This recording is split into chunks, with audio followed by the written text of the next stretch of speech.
Naam, hizi ni ripoti za IOTV toka Nairobi, Kenya. Nafahamika kama Ronald Sang, na taarifa kuu ni kuwa kinara wa upinzani nchini Kenya, Raila Odinga, amesitisha maandamano ambayo yamekuwa yakifanyika siku 2 kwa wiki. Raila Odinga ameongea baada ya Rais Ruto kuhutubia nchi, akimrai Raila Odinga kuweza kusitisha maandamano hayo ambayo yameleta uharibifu wa mali na pia maafa. Hii hapa taarifa ya Raila Odinga. We have a statement as Azimio Coalition One Kenya, which I'm going to read. Today, Honorable William Samoei Ruto, my opponent in last year's presidential contest, has issued what I regard as an important statement.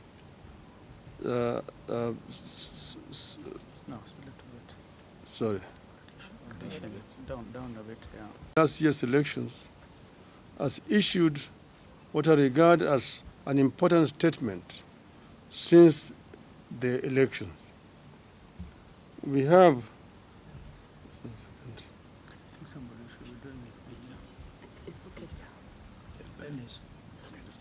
we have met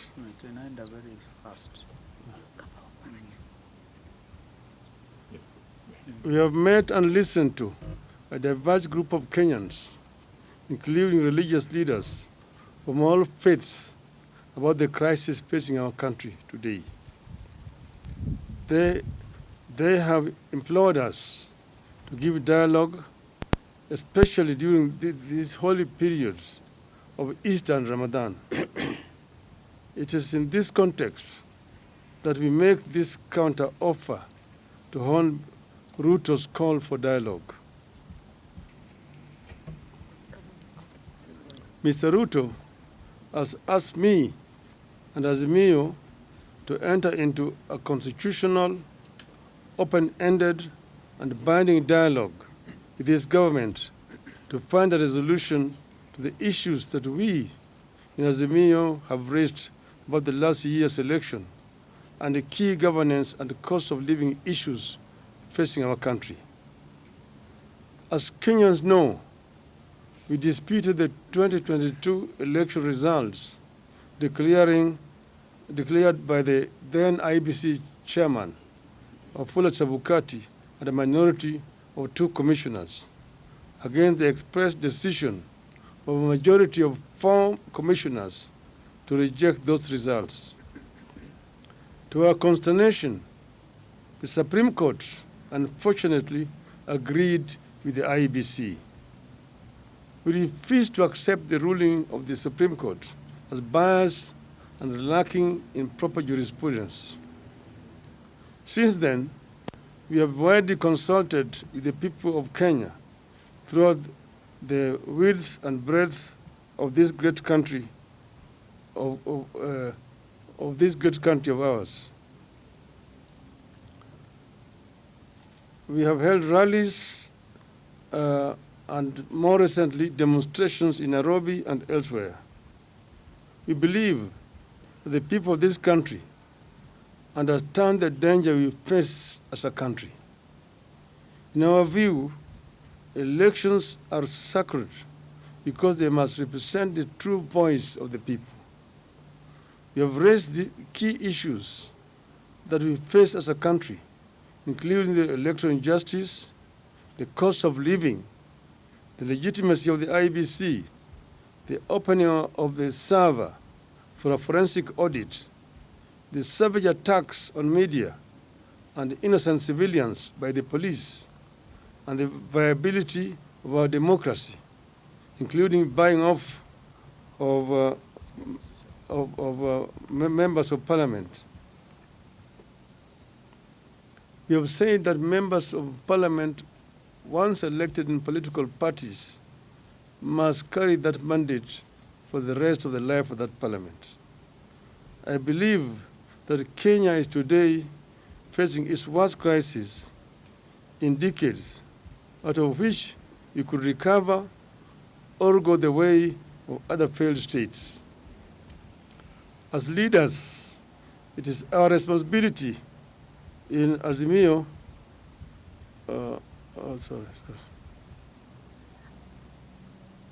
As leaders, it is our responsibility in Azimio la Umoja to save this country from the catastrophe.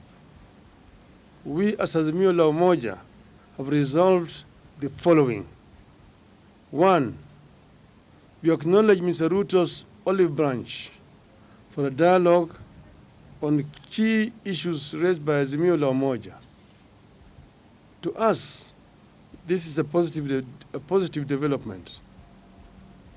2, we agree that a balanced parliamentary process, co-chaired by both sides and backed by experts from outside, should proceed. In our view, this committee must be composed with immediate effect 23. 6,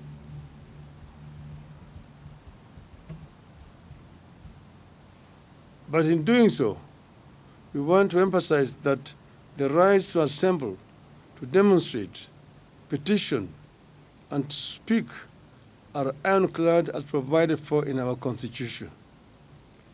7, therefore, we reserve our rights to call for demonstrations should this process not bear fruit.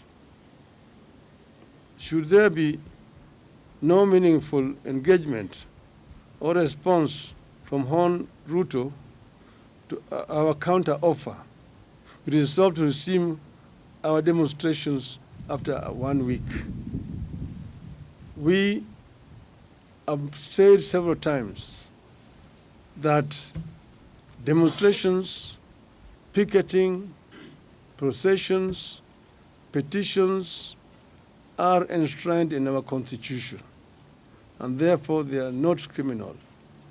We have also said that we as Azimio have never organized criminals to vandalize businesses of innocent, hardworking Kenyans.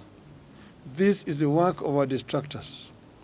Our distractors have all the times tried to show these demonstrations as being violent and aimed at destroying businesses of other people. We want them to desist from doing so. And we want to underscore the point that demonstrations are a fundamental right of each and every Kenyan. Therefore, we would like to see other organizations, particularly human rights organizations, turned out and condemn these heinous acts which have been committed by the state.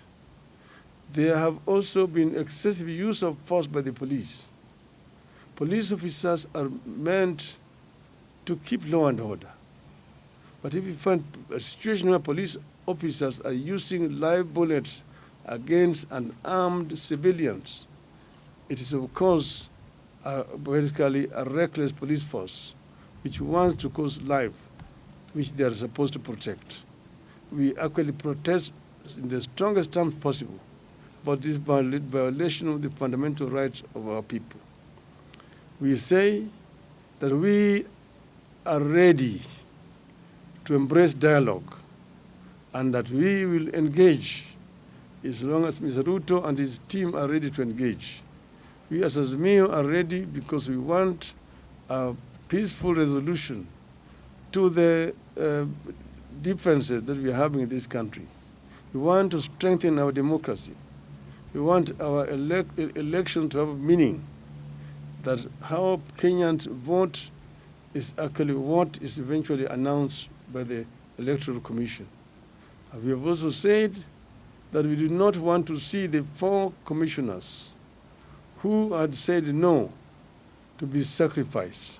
We want those commissioners to be reinstated so that we can be able to move in as a country in a one and a united way. So we are ready as Azimio. I'm saying in conclusion, We were ready to engage. We will engage without any kind of coercion in whatever way. And this process could start as early as tomorrow. I thank you. Thank you.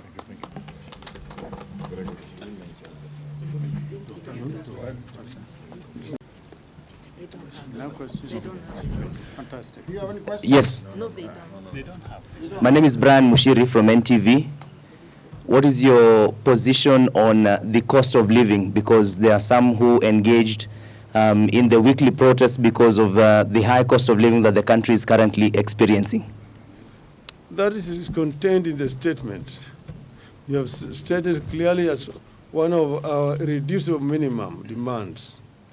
And you are saying that when we engage in a bipartisan manner, we will raise this issue of the cost of living so that we can be able to alleviate the suffering of our people.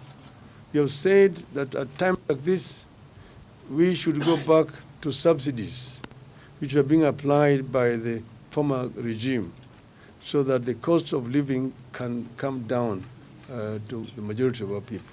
So that is not compromisable. It is one of our irreducible minimums. Thank you. Good. Thank you. Good. Thank you very much. Well done. Good.